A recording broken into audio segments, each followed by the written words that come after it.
দর্শক শূন্য মাঠে পিএসএল শেষ হওয়ার শঙ্কা থাকলেও শেষ মুহূর্তে বদলে গেল সিদ্ধান্ত। শুধু ফাইনাল নয়, এবার প্লে অফের আরও 3টি ম্যাচেও গ্যালারিতে বসে খেলা দেখতে পারবেন পাকিস্তানের ক্রিকেট প্রেমীরা।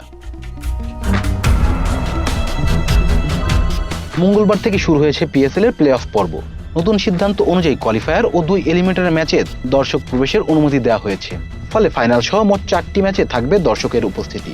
পাকিস্তান ক্রিকেট বোর্ডের সভাপতি মাহসিন নাকভি সামাজিক যোগাযোগ মাধ্যম এক্সে এই ঘোষণা দেন। তিনি জানান, প্রধানমন্ত্রী শাহবাজ শরীফের সঙ্গে বৈঠকের পর এই অনুমতি মিলেছে। তবে একটি শর্ত জুড়ে দেওয়া হয়েছে। জাতীয় ব্যয় সংকোচন নীতির অংশ হিসাবে দর্শকদের গণপরিবহন ব্যবহার বা জ্বালানি সাশ্রয়ের উপর অবলম্বনে আহ্বান জানানো হয়েছে। মূলত 26 মার্চ শুরু হয় এই টুর্নামেন্টটি পাকিস্তানের 6টি ভেন্যুতে আয়োজন করার পরিকল্পনা ছিল, কিন্তু মধ্যপ্রাচ্যের সংঘাতজনিত পরিস্থিতি ও জ্বালানি সাশ্রয়ের উদ্যোগে ম্যাচ সংখ্যা সীমিত করে করাচি ও লাহোরে আনা হয়। এমনকি দর্শক শূন্য মাঠেও খেলার সিদ্ধান্ত নেওয়া হয়েছিল, যা নিয়ে ফ্র্যাঞ্চাইজিগুলো ক্ষোভ প্রকাশ করেছিল। Please subscribe our channel to get more information about Sports World.